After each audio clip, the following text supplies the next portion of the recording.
Buenos días, feliz sábado, que Dios les bendiga. Vamos a tener una oración para comenzar nuestro devocional de hoy. Oramos.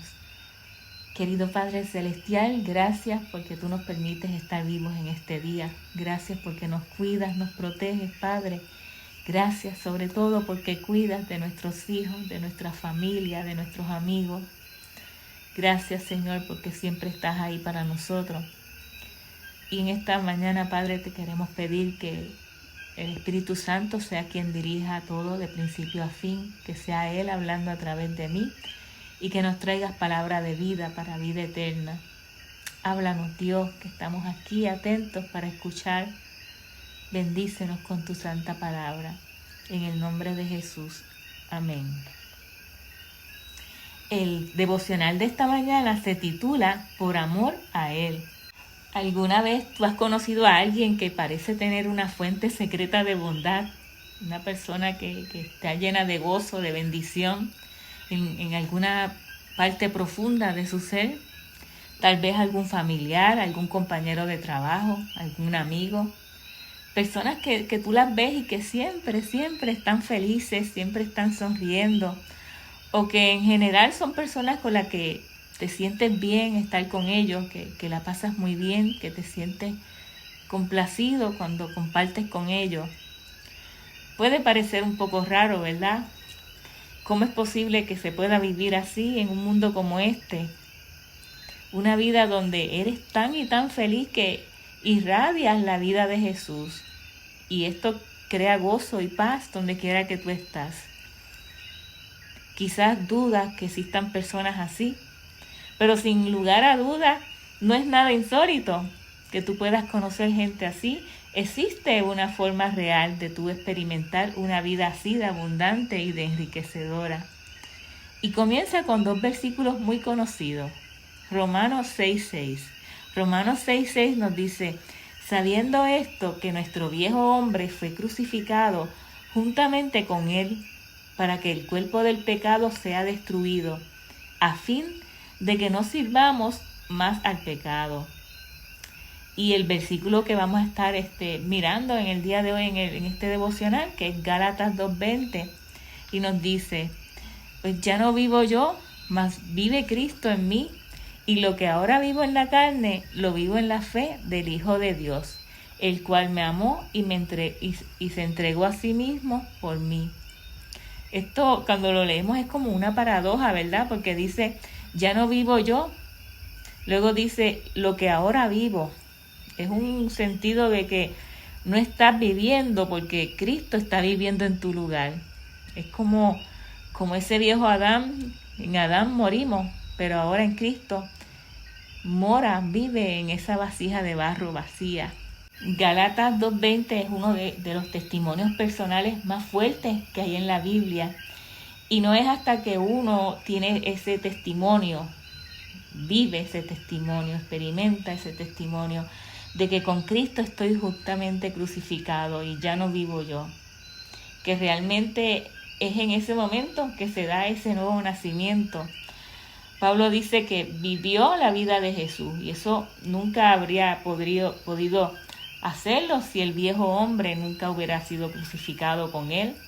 Así como en el versículo que recién leímos en Romanos 6:6, cuando tu viejo hombre, tu vieja mentalidad que sirve a tus propios intereses, a tus pasiones, a tus deseos, a tus egoísmos, cuando todo eso negativo de ti se ha crucificado, entonces puedes vivir la vida de Jesús. El devocional nos cuenta la historia, dice, apenas tenía 30 años y ya Albert Schweitzer era doctor en filosofía y doctor en teología. Además era considerado uno de los mejores organistas de Europa. Todo un universo de posibilidades se abría ante él cuando de manera sorpresiva Schweitzer anunció que estudiaría medicina. ¿Estudiar medicina? ¿Con qué fin? Con el propósito de dedicar su vida a ayudar a la gente necesitada en África. ¿Alguna vez tú has conocido a alguien que también tenga una carrera brillante, un futuro excelente y que de repente Dios le cambia la agenda? Yo los conozco, yo he escuchado muchos testimonios, personas que tenían una vida que bien pudieran ser el sueño de cualquier persona, pero un día tuvieron un encuentro con Jesús y tomaron la decisión de dejar todo ese mundo de privilegios, de comodidades, de éxito, para seguir a Jesús. Muchos de los que conozco hoy en día son pastores. Por ejemplo, el pastor Andrés Portes, él iba a ser médico también y Dios le cambió la agenda. El pastor Fernando Dávila, quien nos contó su testimonio recientemente. También Juan Wesley. Juan Wesley era un muchacho inglés muy devoto.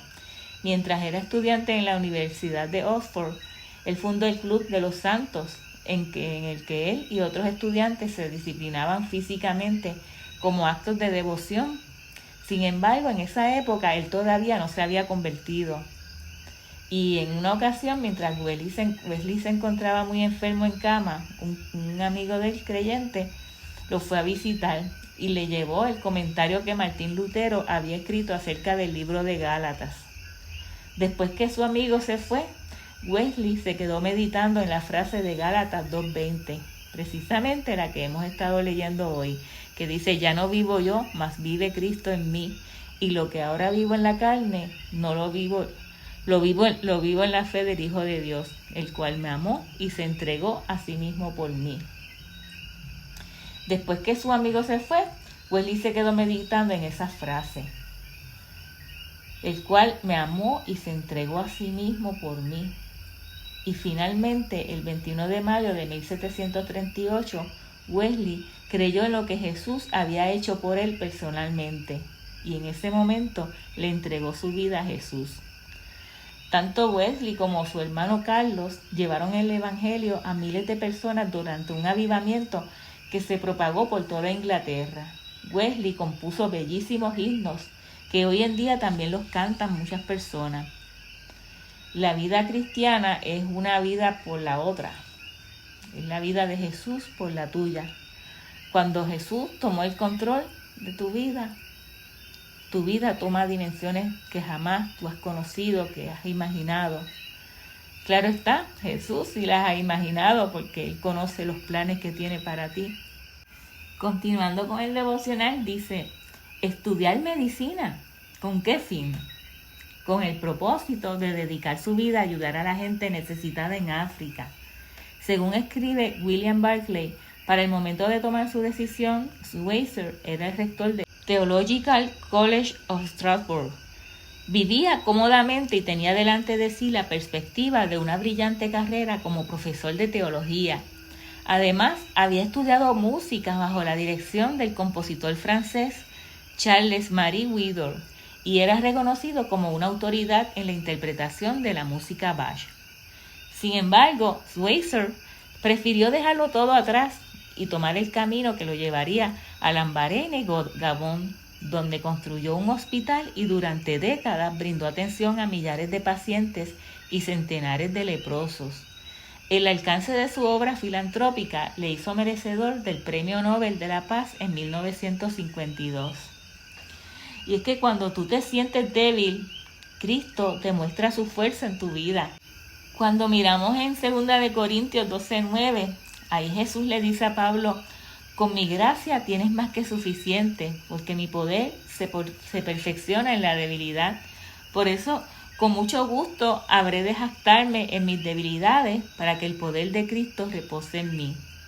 Cuando tú te enfrentas a situaciones que tú no puedes comprender, lo único que tú puedes hacer es pedir sabiduría. Y la sabiduría de Dios está disponible para todos. Está disponible para ti y para mí.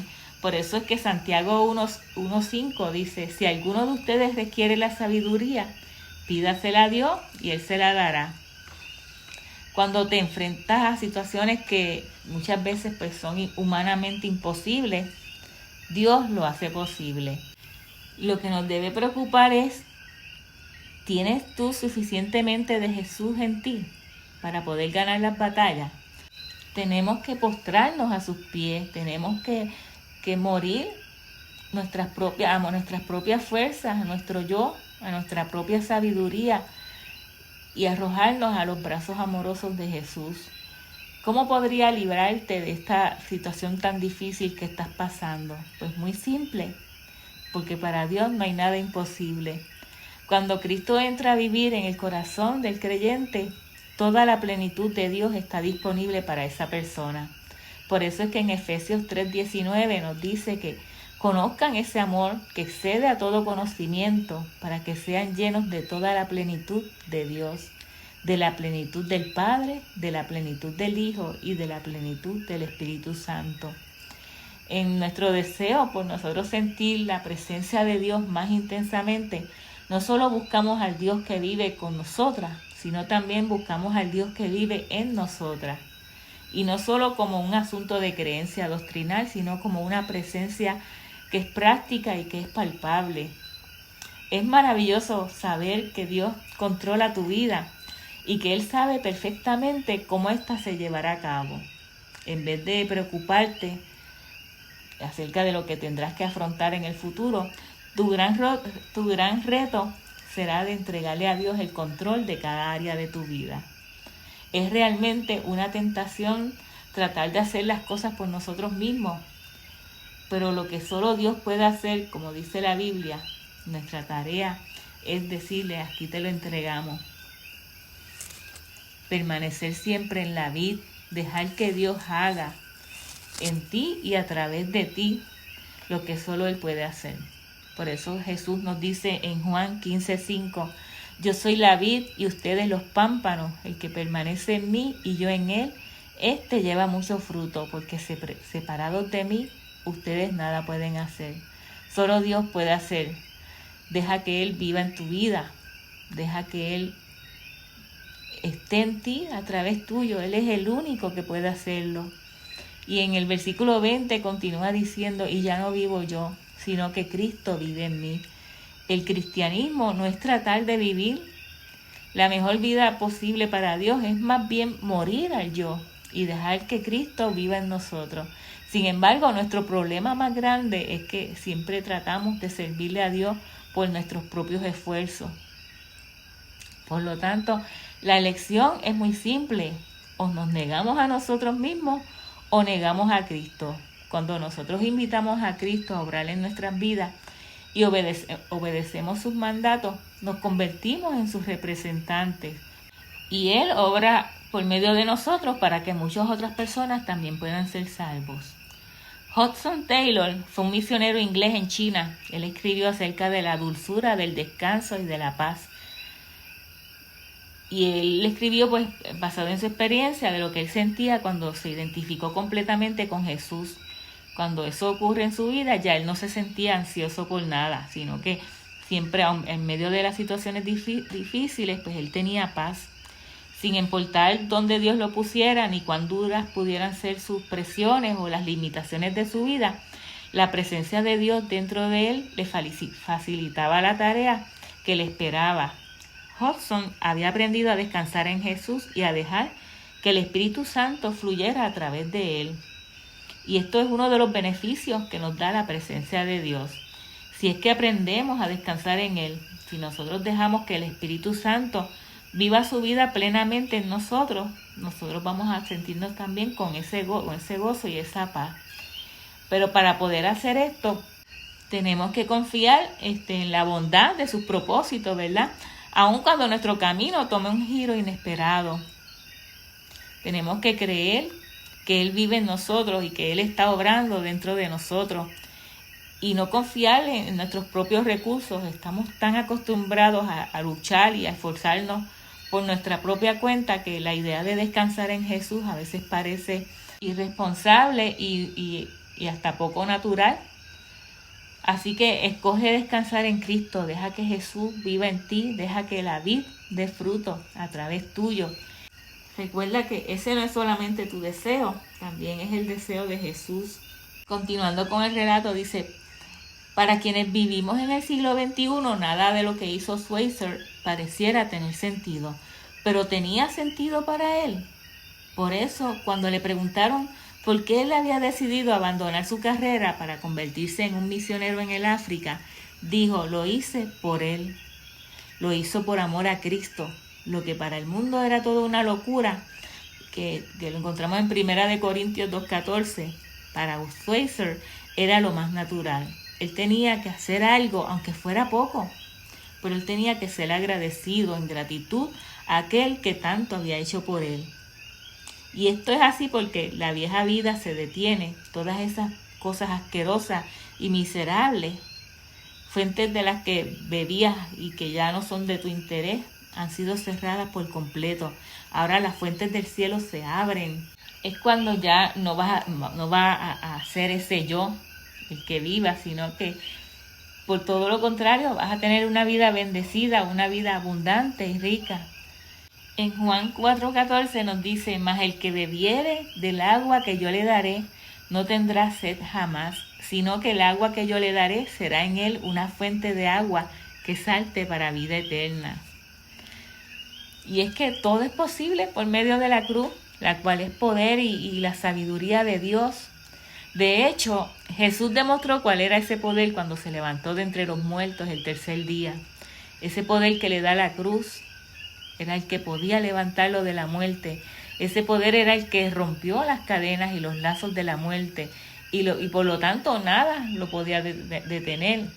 Después resucitó el tercer día como nuestro Salvador y poco más tarde pues ascendió al cielo. En 1 Corintios 1:18 al 24 podemos ver eso. Al igual que el apóstol Pablo, todo lo que en un tiempo era ganancia para Schweitzer palidecía ante el supremo privilegio de conocer el amor de Cristo. Por amor a Él lo he perdido todo y lo tengo por basura. Para ganar a Cristo, como dijo Pablo en Filipenses 3:8, el amor de Cristo puede llevarse por delante a una persona, dijo Schweitzer, y colocarla en posición de llevar una vida completamente nueva. ¿Qué sucede cuando el amor de Cristo se apodera del corazón de una persona? Esto es lo que sucede. Ya no vivo yo, mas vive Cristo en mí. Y lo que ahora vivo en la carne, lo vivo en la del Hijo de Dios, el cual me amó y se entregó a sí mismo por mí. Gálatas 2:20. Si Jesús hubiera vivido tan solo una vez, según la carne, tan solo un instante, según su voluntad humana, y la cruz no hubiera obrado en él toda su vida, entonces la sabiduría de Dios no se habría manifestado en él, sino que la locura habría surgido. Tan solo conceder una vez habría sido suficiente para que él no se convirtiera en nuestro Salvador. Pero Jesús fue tan fiel que se convirtió en el poder y la sabiduría de Dios. El Hijo del Hombre. Solo hay un mediador entre Dios y los hombres, Jesucristo hombre. Recuerda que Él era un hombre y fue sumamente fiel a Dios. Fue increíblemente fiel a su Padre. Y ese es el amor del primer mandamiento. Amar a Dios con todo tu corazón, con toda tu mente y con todo tu ser. Y eso es lo que significa ser una persona entregada a Dios. De esta manera en la que Dios te va a fortalecer con su poder. No solo con un poder cualquiera, ni con un poquito, sino con su poder. Él te va a fortalecer y te va a ayudar. En Efesios 1:18 al 19 nos dice: alumbrando los ojos de vuestro entendimiento, para que sepáis cuál es la esperanza a aquel que os ha llamado, y cuáles las riquezas de la gloria de su herencia en los santos, y cuál la supereminente grandeza de su poder para con nosotros, los que creemos según la operación del poder de su fuerza, la cual operó en Cristo, resucitándole de los muertos y sentándole a su diestra en los lugares celestiales. ¿Quién alguna vez ha peleado en contra de Dios y ha salido ileso de la batalla? Cuando Dios está contigo, no hay nadie que pueda hacerte frente. ¿Quién contra nosotros, verdad? Dice Pablo en Romanos 8:31. Tú tienes una fuente infinita de poder de la cual puedes tomar para tu vida. Cuando tú utilizas ese poder para mantener a tu viejo hombre crucificado y para vencer todas esas pasiones, las tentaciones, los deseos que hay en tu carne, entonces será una gran bendición para ti y para todos los que te rodean. Porque Dios te da suficiente poder y gracia la suficiente que tú necesites, porque tú solo no puedes vivir esta vida del nuevo pacto. No siempre puedes estar feliz por ti mismo. Nadie puede hacer eso. Pero cuando Dios actúa en tu vida por la gracia y por el poder de Dios, su poder divino, tú puedes vivir una vida tan y tan pacífica, una vida tan gozosa, una vida del Nuevo Testamento, donde ya no vivo yo y donde todo es por amor a Él. Oramos. Querido Padre que estás en los cielos, te pedimos, oh Señor, que te apoderes de nuestro corazón. Establece tu trono en nuestro corazón desde hoy y para siempre. Ayúdanos, Padre. Permite que podamos experimentar en nuestra vida diaria la crucifixión de Cristo. Su crucifixión que fue consciente, que fue voluntaria, que fue sufrida, que fue humillante, pero al mismo tiempo fue victoriosa y gozosa. Y es un privilegio inmerecido que nos permitas estar juntamente crucificados con tu Hijo. Es vivir muriendo junto a Él. Ayúdanos a morir a nuestras pasiones, a nuestro orgullo, a nuestro egoísmo, a la incredulidad, a la autosuficiencia, a todas las cosas, Padre, que nos apartan de ti. No somos aptos ni suficientes para permanecer delante de ti, Padre. Pero cuando la ley nos mató, Jesucristo nos resucitó en su gracia. Y es un privilegio irrevocable, es un perdón que no se marchita, es una fe que sostiene y es una muestra de amor eterno. Porque ya no vivimos nosotros, Padre, sino que Jesús vive en nosotros. Vivimos por Él y para Él. Y te pedimos que nos ayudes para que esto sea una realidad en nuestra vida hasta el día de nuestra muerte. O hasta que Jesús regrese y que nuestro carácter sea transformado y que sea parecido a Él, para que muchos otros puedan también recibir esta bendición y que su sacrificio no sea en vano. Todo lo contrario, Padre, que muchos se salven. Te lo pedimos en el nombre de tu Hijo Jesús. Amén. Buenos días, feliz sábado, que Dios les bendiga.